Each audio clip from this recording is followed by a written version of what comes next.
Povo de Deus, a paz do Senhor Jesus. Amém. Quem está feliz com Jesus hoje? Para mim é uma alegria poder estar com os irmãos nessa oportunidade. E eu quero deixar a minha palavra de gratidão esta noite por estar aqui na Assembleia de Deus, setor do Moriá, este setor tão abençoado, tão querido, né? E ver quão grande obra o Senhor tem feito nessa casa, e eu louvo a Deus por isso. Prazer estar com os irmãos aqui agora no culto da tarde, também estaremos no culto da noite, mas é muito bom poder estar com os irmãos aqui. Quero louvar a Deus pela vida do pastor Rosanildo, juntamente com a pastora Silvia, este casal tão querido, tão abençoado. O pastor Rosanildo é um pastor sempre animado, um homem de Deus, sempre com visão à frente, né? E Deus tem dado um presente ao Moriá. Para mim é um privilégio servi-lo. Eu disse ao pastor Rosanildo pelo WhatsApp, e digo aqui novamente, eu viria para o Moriá para ouvi-lo, né? Mas sempre é tão corrido. O senhor é uma bênção, parabéns pelo trabalho. Ali da sede sempre recebemos excelentes notícias, e agora os meus olhos podem contemplar quanta coisa boa Deus está fazendo através da sua vida. Deus seja louvado. Deus abençoe os irmãos, obreiros, todos que estão aqui para adorar ao nome do Senhor. Meus amados, há uma palavra de Deus ao seu coração. Você acredita nisso? Abra a sua Bíblia, por favor. Evangelho de Jesus Cristo, segundo escreveu Lucas.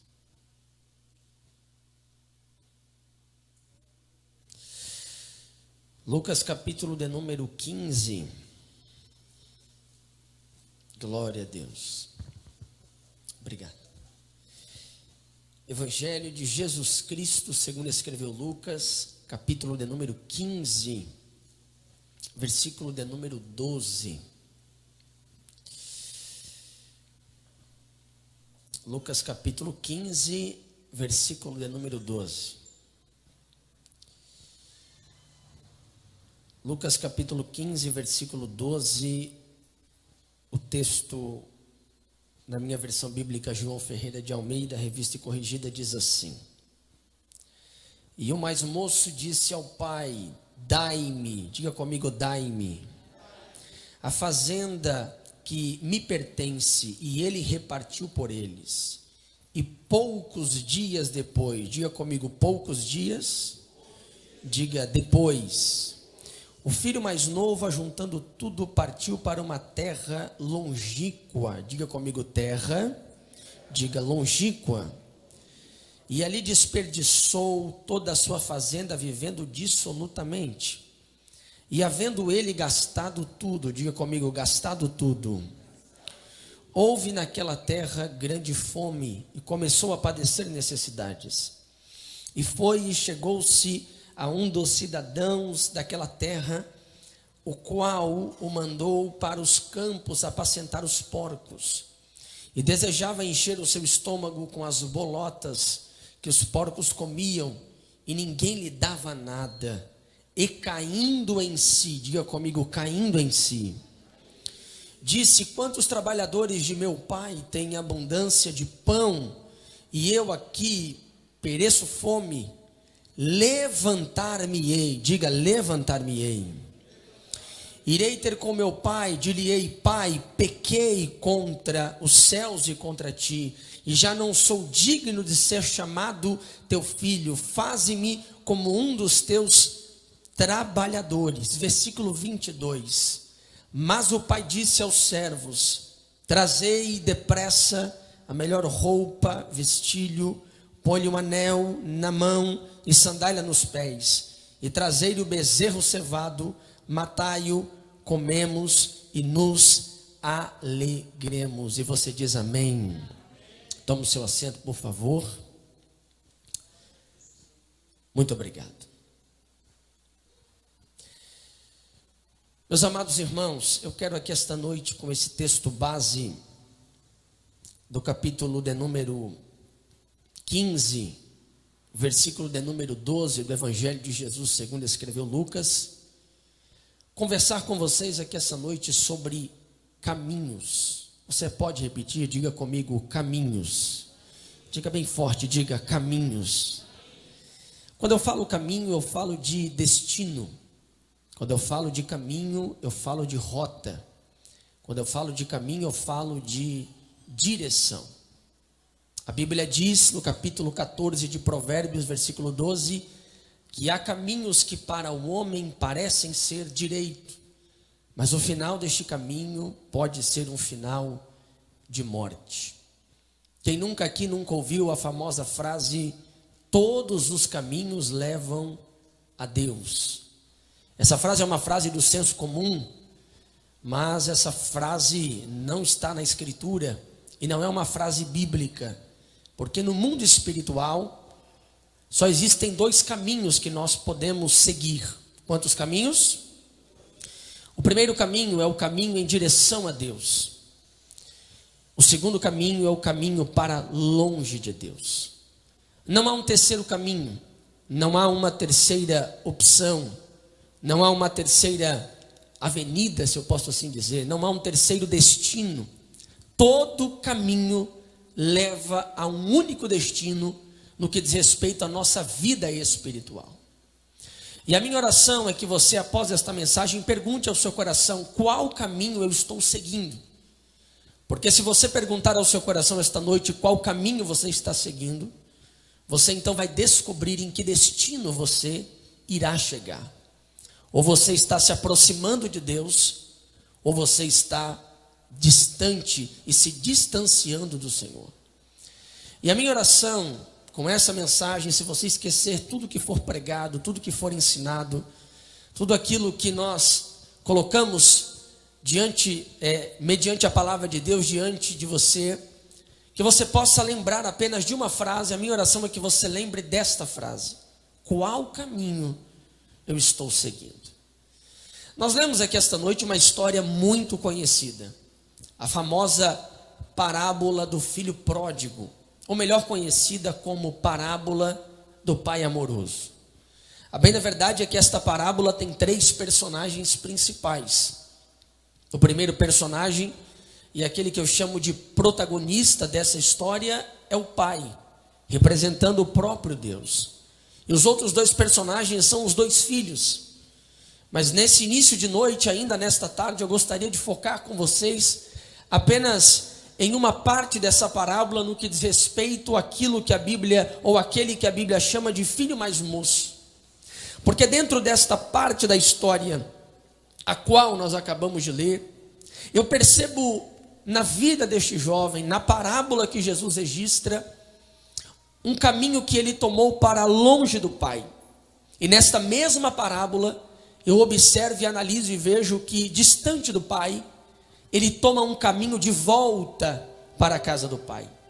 E tanto o caminho que leva para longe da casa do pai tem alguns princípios, algumas lições, alguns ensinamentos de Deus aos nossos corações. E também o caminho que me leva para de volta à casa do pai, existem algumas verdades, lições e ensinamentos que nós precisamos prestar atenção. A minha oração esta noite é que o Espírito Santo fale de perto com aquele que está na casa do pai e está desejando sair da casa do pai. Mas a minha oração também esta noite é que Deus fale com aquele que se distanciou da casa do pai. E esta noite Deus vai te mostrar através dessa palavra os caminhos para voltar para a casa do pai. Essa parábola começa de uma forma interessante. Jesus vai nos dizer no versículo de número 12 que o filho mais moço chega até o pai e ele vai dizer algumas palavras ao seu pai. Observe, capítulo 15, versículo de número 12. Este moço disse ao pai: pai, dai-me. É muito interessante porque Jesus vai falar sobre o relacionamento que o filho mais novo tem com o seu pai. E a primeira vez que aparece uma conversa entre o filho e o pai, a primeira palavra que este garoto usa com relação ao seu pai é a palavra dai-me. Esse filho não diz bom dia, não diz boa tarde, não diz boa noite. Esse filho não pergunta como o pai está. Esse filho não quer saber como anda a fazenda. Esse filho não quer saber algum outro assunto. Esse filho olha para o pai e a primeira palavra que ele diz ao pai é dai-me. Aqui está o primeiro passo que me leva ao caminho para longe da casa do pai. Quando o meu relacionamento com o pai gira em torno dessa palavra dar, gira em torno dessa expressão dai-me. quando tudo que eu converso com o Pai é acerca daquilo que Ele pode me dar, quando tudo que eu converso com o Pai é acerca daquilo que Ele pode me conceder. Este menino, o assunto dele com o Pai é o que o Pai pode lhe dar, não é sobre quem o Pai é. O assunto que este menino tem com o seu pai é: eu quero saber que benefício o Senhor tem para mim. O que é que o Senhor tem para dar para mim? Porque dependendo do que o Senhor tem para dar, isso me traz a sua presença. Mas se não tiver nada para me dar, eu estou indo embora. Porque no momento em que ele recebe o que o Pai tem para dar, ele sai da casa do Pai. O primeiro caminho que te leva para longe da casa do Pai é quando a sua vida é regida em torno do verbo dar. Quando o seu relacionamento com Deus gira em torno daquilo que Deus pode fazer, muito além do que aquilo que Deus é. Este menino nos ensina uma lição preciosa, que todas as vezes que eu me relaciono com o Pai apenas por aquilo que Ele dá, eu estou me distanciando da casa do Pai. E aí você precisa perguntar ao seu coração: em que se baseia o meu relacionamento com o Pai? Em que se baseia o meu relacionamento com Deus? O meu relacionamento com Deus é com base naquilo que Ele pode dar, ou com base naquilo que Ele é? Eu vou lhe dizer uma coisa: relacionar-se com Deus por aquilo que Ele pode dar é algo maravilhoso. Por quê? Porque Deus de fato dá bênçãos, até para quem não merece, como este jovem recebeu do seu pai. Agora, algo mais que maravilhoso, precioso, grandioso, extraordinário, e falta-me palavras para descrever, é se relacionar com o Pai por aquilo que Ele é. Sabe por quê? O segredo da minha e da tua vida não é o que o Pai pode dar para a gente. O segredo da minha e da tua vida é o que o Pai é. Por quê?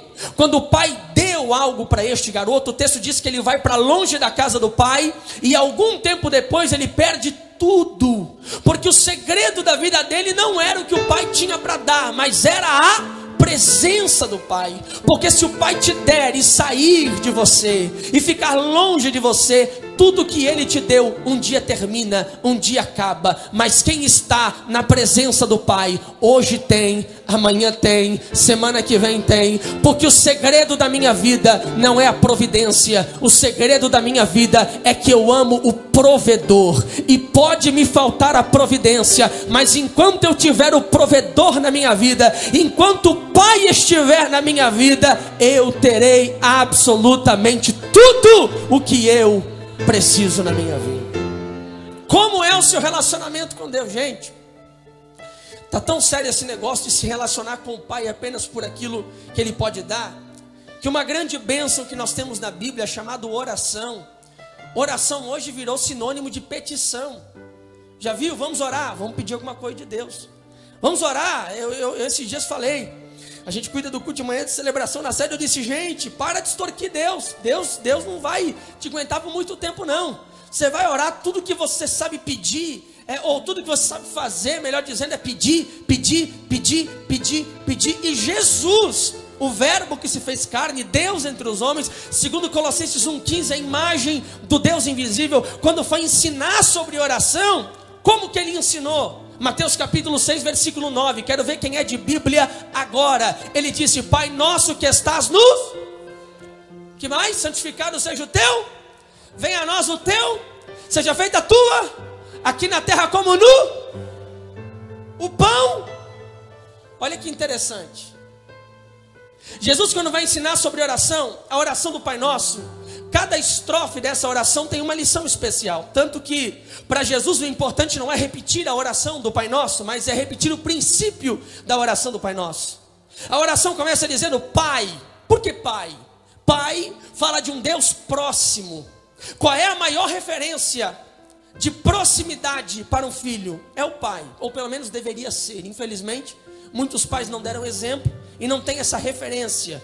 Mas, via de regra, a maior referência é o Pai. Referência de proximidade, um Deus próximo.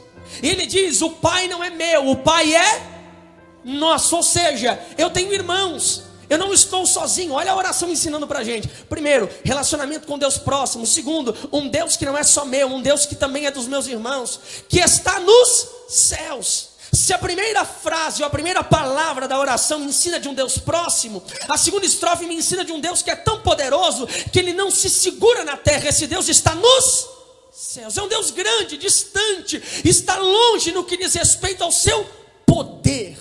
No que diz respeito a relacionamento, ele está perto, mas o seu poder é tão grande que ele está nos... Ele diz: santificado seja o teu, adoração, reverência, santidade de Deus. Olha tudo que tem que ter na oração, vai anotando aí na tábua do seu coração. Santificado seja o teu nome, venha a nós o teu, vontade de Deus, assim na terra como nos...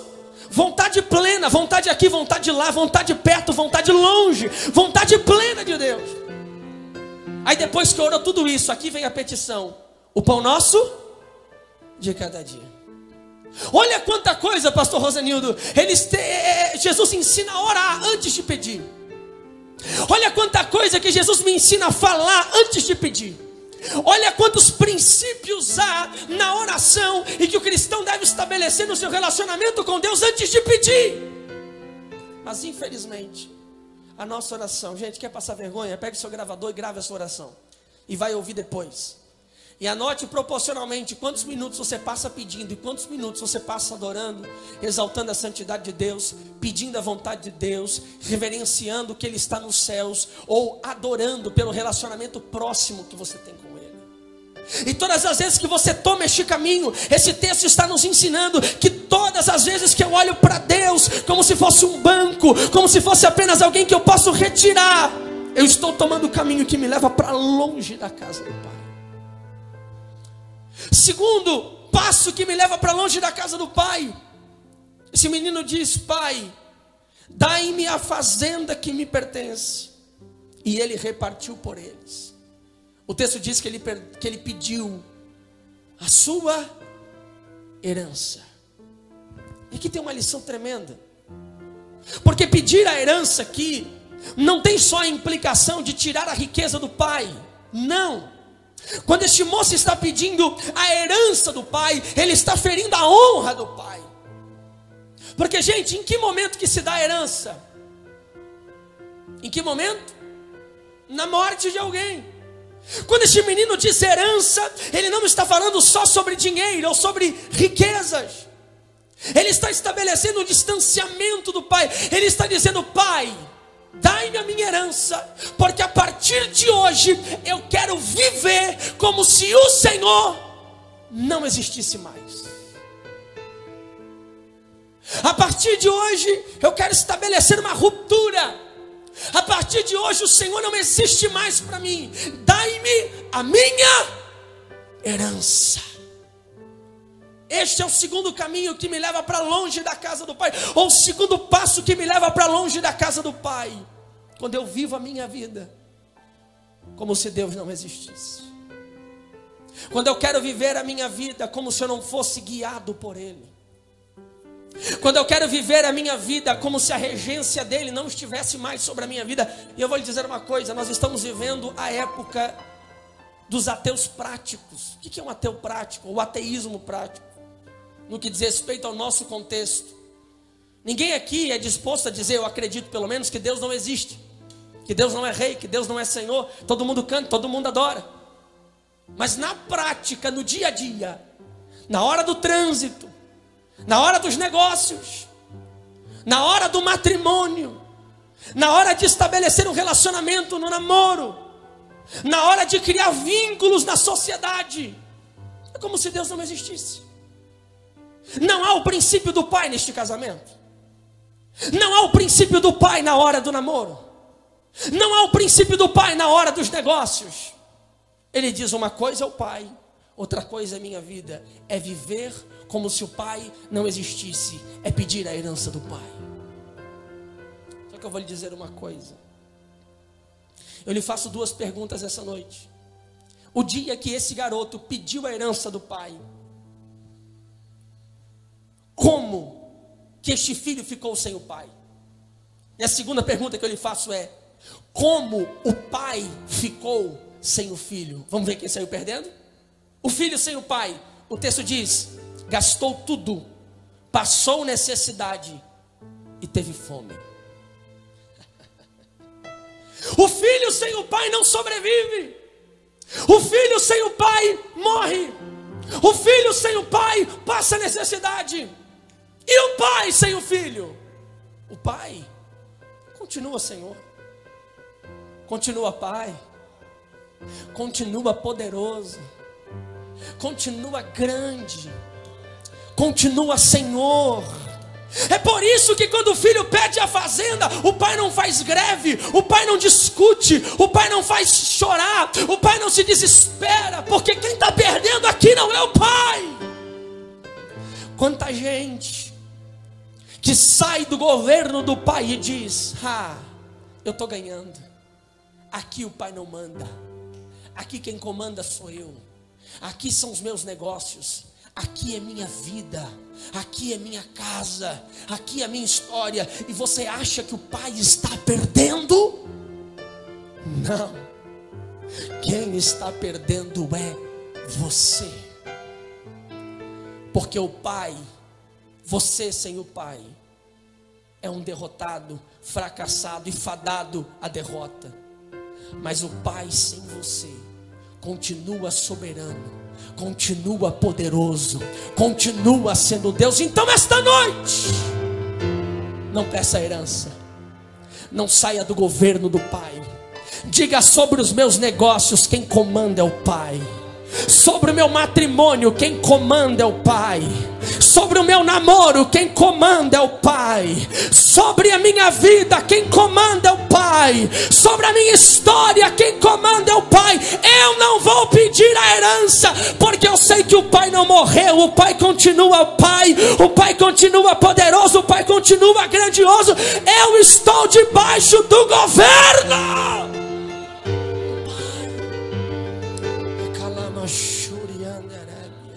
Você não pode sair do seu lugar, mas você pode usar seu dedo de profeta. Aponta o dedo para alguém sem constranger, mas aponta o dedo, avisa para ele que você é profeta. Profeta tem que apontar o dedo. Aponta o dedo e diga: não peça a herança do pai. Oh glória. Terceiro caminho que me leva para longe, o terceiro passo que me leva para longe da casa do pai. Versículo 13. E poucos dias depois, o filho mais novo ajuntou tudo e partiu para uma terra longínqua. Diga comigo: poucos dias depois. Não, você não disse nada. Diga: poucos dias depois. Gente boa, olha que interessante. Olha como a coisa é progressiva. Olha como que não é do dia para a noite que alguém sai da casa do pai. Preste atenção nisso. Na parábola, Jesus faz questão de registrar poucos dias depois. Não foi da noite para o dia. Vou lhe dizer uma coisa: ninguém se desvia da noite para o dia. Ninguém sai da casa do pai da noite para o dia. Ninguém fica longe de Deus da noite para o dia. Ninguém desaparece da Demoriá da noite para o dia. É poucos dias depois. Você começa se relacionando com Deus apenas por aquilo que Ele pode dar, e quando Ele não dá, você fica triste, ou se dá, você foge. Você começa a se relacionar pedindo a herança, querendo viver como se Deus não existisse. E aí poucos dias depois, parece que vejo, o texto não diz, mas permita-me conjecturar para você essa noite. Ele olha para a casa do pai. Ele olha para tudo que o pai tem. Ele olha para os bois, ele olha para as ovelhas, ele olha para a fazenda, ele olha para tudo que o pai tem, é lindo. Mas ele começa a ouvir falar do que tem longe da casa do pai. Ele ouve falar de uma terra longínqua. Ele ouve falar de situações. Ele ouve falar de coisas. E ele vai pesar na balança o que tem na casa do pai e o que tem lá fora. E aí sabe o que surge no seu coração? O terceiro passo que me leva para longe da casa do pai, que eu chamo esse passo de insatisfação. É quando ele olha para tudo que o pai tem, ele diz: não, isso aqui não me satisfaz. É quando ele olha para tudo que o pai tem e diz: não, isso aqui não me é o suficiente, eu quero algo a mais. Eu sei que aqui tem vida, eu sei que aqui tem pão, eu sei que aqui tem sandália, eu sei que aqui tem roupa, eu sei que aqui tem anel, eu sei que aqui tem honras, eu sei que aqui tem estabilidade. Está faltando alguma coisa. Insatisfação. insatisfação. E esse é o terceiro e último passo que te tira definitivamente da casa do Pai. É quando você se torna insatisfeito com tudo que o Pai lhe deu. E você diz: eu quero algo a mais. O sábio disse que os olhos nunca se cansam de ver. E os ouvidos nunca se cansam de ouvir. Sabe o que destrói um casamento? Um marido insatisfeito. Uma esposa insatisfeita. Sabe o que tira um filho da casa do pai? Um filho insatisfeito. Uma filha insatisfeita. Sabe o que Deus está dizendo para a gente esta noite? Cuidado com os seus desejos. Cuidado com aquilo que os seus olhos estão vendo. Cuidado com aquilo que você maquina no seu coração. Cuidado com aquilo que você alimenta no seu coração. Porque aquilo que você alimenta, você dá vida. Vou dizer de novo. O que você alimenta no seu coração, você está dando vida. E quando este garoto tem a insatisfação, ele não vai apenas na esquina da casa do pai. Ele não vai apenas a 2 quadras da casa do pai. Ele não vai apenas a 1 quilômetro da casa do pai. O texto diz, ele vai para uma terra longínqua. Gente, ele vai para nunca mais voltar. Ele vai para nunca mais voltar para a casa do pai. Ele está dizendo, eu encontrei a felicidade. Mas sabe qual foi o resultado de tudo isso? Ele gastou tudo, passou necessidade ao extremo de desejar se alimentar de bolotas de porcos. Sabe o que é isso? Ele olhou para ele lembrou da casa do pai, ele olhou para as bolotas dos porcos e disse: não valeu a pena. Deus está dizendo para alguém esta noite: não valerá a pena. Não crie expectativas no seu coração com aquilo que o Pai não quis lhe dar. Não valerá a pena. Não sonhe com aquilo que Deus não sonhou para você. Não valerá a pena. Não queira o que Deus não quis para você. Não valerá a pena. Essa é a antiga estratégia da velha serpente no jardim. Quando Deus deu um jardim para Adão, mas faz Adão olhar para a árvore proibida, gerando uma insatisfação no coração de Adão e Eva. O dia em que Adão experimentou para cobrir a insatisfação do coração em relação à ordem de Deus, ele perdeu o paraíso. Deus está dizendo para você essa noite: não valerá a pena. E olha que interessante, a serpente ofereceu para Adão um fruto e tirou de Adão e Eva um paraíso. Então deixa eu lhe dizer uma coisa: todas as vezes que o diabo oferecer algo para você, não preste atenção apenas naquilo que ele oferece, preste atenção naquilo que ele pode tirar de você. Porque o diabo só pode tirar de quem cedeu à tentação, mas de quem está firme na promessa, quem está dentro da casa do Pai, oh glória, o diabo não tira. Este moço está longe da casa do Pai. Ele queria viver como se o Pai não existisse. Ele foi insatisfeito. E agora terminou a história. Eu louvo a Deus que não. De repente o texto dá uma guinada. De repente no versículo de número 17 o texto faz o caminho contrário.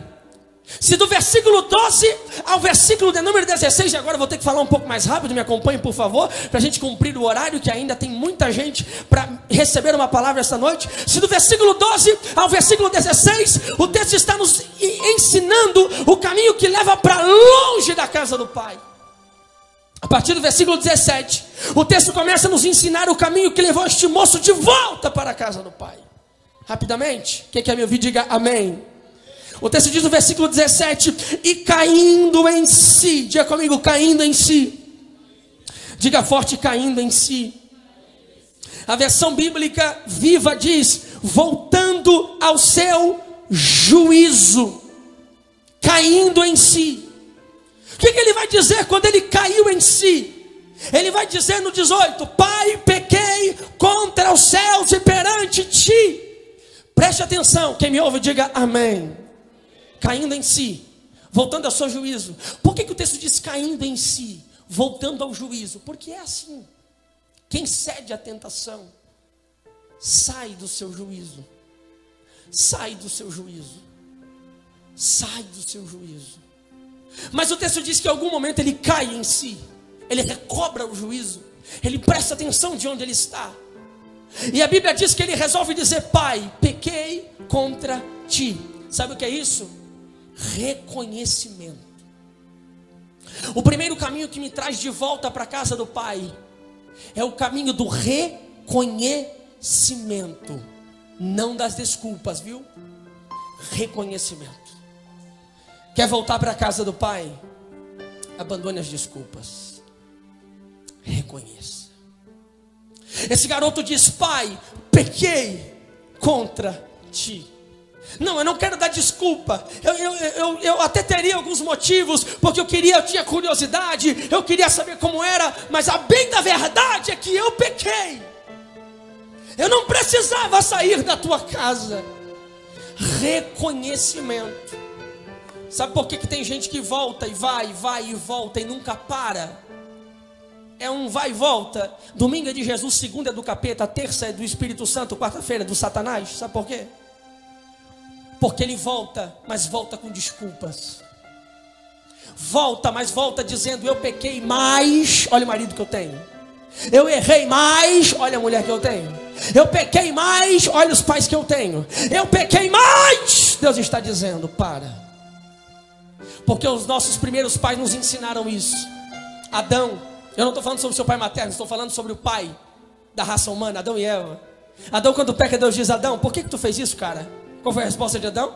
A mulher que tu me deste. E aí vai perguntar para a mulher: mulher, por que tu fez isso, mulher? Fala logo, mulher. O que ela responde? Foi a serpente. E a serpente não tinha quem acusar, né, gente? Pare com as desculpas. Rapidinho. Pare com as desculpas. Reconheça: eu pequei. Segundo caminho, o texto diz, 18: levantar-me-ei, irei ter com meu pai. Levantar-me-ei. Perceba que ele está dizendo no futuro: levantar-me-ei, irei ter com meu pai. Futuro, ainda não fez. Verso de número 20: e levantou-se. Diga comigo: levantar-me-ei. Não, diga forte, diga levantar-me-ei. Agora diga levantou-se. Percebeu a diferença? Um está no futuro, levantar-me-ei, ou seja, um dia eu vou me levantar. E o outro já está acontecendo, levantou-se. A mudança da vida deste garoto não está no levantar-me-ei. A mudança está no levantou-se. Sabe o que é isso? Decisão. Vou dizer uma coisa: dizer que vai decidir não é decisão. Decisão é ação. Ah, não, beleza, palavra poderosa, mas esse mês já está difícil, mês que vem eu melhoro. Não decidiu nada. É preciso uma decisão. Ele está dizendo: levantar-me-ei. E o 20: levantou-se. Meu querido, enquanto você ficar programando a tua restauração, enquanto você ficar programando a mudança de Deus na sua vida, nada vai acontecer na sua vida. Mas se nesta noite, oh glória, mas se nesta noite você dizer: é comigo, eu não vou me levantar, já estou de pé, é comigo. Se você se levantar, oh glória, tem restauração de Deus para a sua vida. Terceiro caminho, ele diz: já não sou digno de ser chamado seu filho. Preste atenção, esse é o versículo 19. O filho que sai da casa do pai, ele diz: dai-me o meu direito, eu quero a minha. Olha o filho que volta, olha a diferença. O filho que sai da casa do pai diz: eu quero, eu tenho direito. O filho que volta diz: já não sou digno. Percebeu a diferença? Aqui está a restauração. Eu acredito mais em um caído que diz que não sou digno, do que alguém que está dentro da casa do Pai dizendo: eu tenho direito. Porque o que muda a sua vida não é o direito de Deus por você, porque o nosso direito é direito de morte, de condenação, porque todos pecaram e destituídos foram da glória de Deus. A nossa única chance é dizer: já não sou digno. Sabe o que é isso? Caminho da graça. Graça é favor imerecido. Talvez você me diga esta noite: pastor, eu pequei, eu desobedeci, eu estou longe da casa do Pai, não tem mais jeito para mim. Deus está dizendo: se pelo caminho do mérito não dá, pega o caminho da graça, porque o caminho da graça está aberto para você, o caminho da graça está escancarado para você, a oportunidade de restauração de Deus para a sua vida. Fica de pé comigo esta noite, por favor.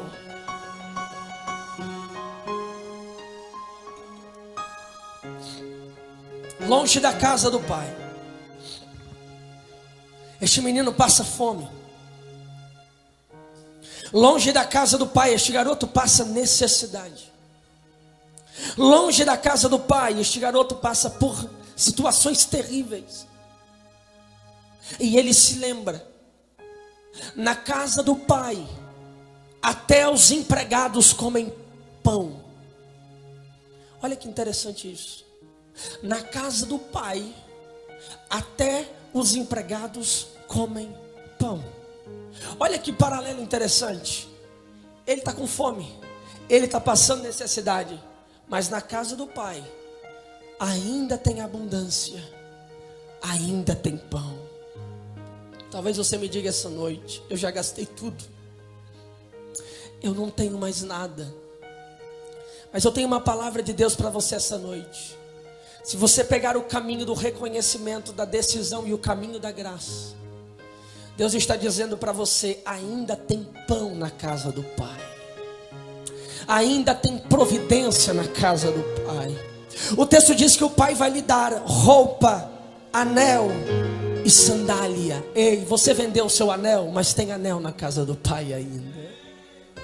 Você perdeu todas as suas roupas que falam da justiça de Deus, mas ainda tem roupa na casa do Pai.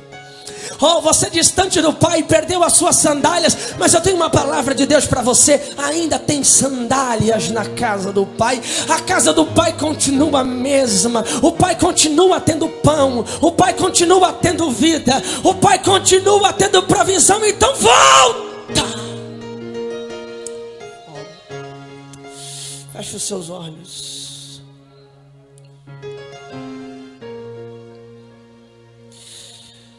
O caminho de restauração, ele na verdade é uma pessoa. Jesus disse: eu sou o caminho, a verdade e a vida.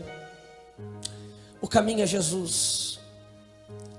E talvez você diga no seu coração: eu não saí da casa do Pai, mas eu estava quase. E Deus está dizendo para você: toma o caminho que te faz ficar na casa do Pai. Reconhece, decida e volte pelo caminho da graça que Deus criou através da cruz em Cristo Jesus. E Deus vai restaurar tuas sandálias, Deus vai restaurar os teus anéis, Deus vai restaurar tuas roupas, tua honraria como filho, e vai te alimentar, porque lá fora você passa fome, mas na casa do Pai tem pão. Lá fora tem necessidade, mas na casa do Pai tem pão.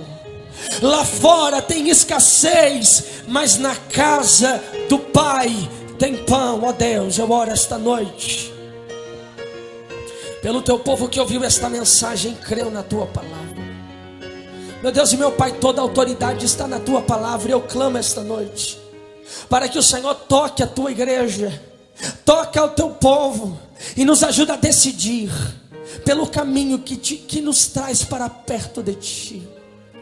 Nos perdoa se muitas vezes olhamos apenas aquilo que o Senhor pode dar.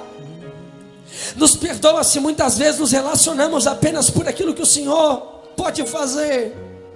Nos perdoa se muitas vezes, ó Pai, nós estamos vivendo como se o Senhor não existisse. Perdoa-nos, Pai, se às vezes estamos insatisfeitos. Mas esta noite nós entendemos, não vale a pena. E nós queremos nos render não ao nosso caminho, mas nos render ao caminho que o Senhor criou, o caminho da graça, que passa pelo arrependimento, reconhecimento, que passa por uma decisão. Oh, envolve-nos com a tua graça esta noite, aceita-nos de volta. Sim, Pai, aquele que perdeu a sua roupa, sandália e anel, restaura esta noite. Aquele que entrou aqui esta noite faminto, porque estava longe da tua presença, alimenta-o com a tua palavra e encha-o do teu poder. Aquele que entrou aqui esta noite fraco, cansado e pensando em parar, restaura as forças e enche da tua presença, em nome de Jesus. Agora, da planta dos pés ao alto da cabeça, receba a presença de Deus sobre a sua vida agora. Receba a graça do Senhor Jesus sobre a sua vida agora. Receba a glória do Senhor Jesus sobre a sua vida agora. Receba a graça do Senhor Jesus agora, em nome de Jesus. Em nome de Jesus. Amém.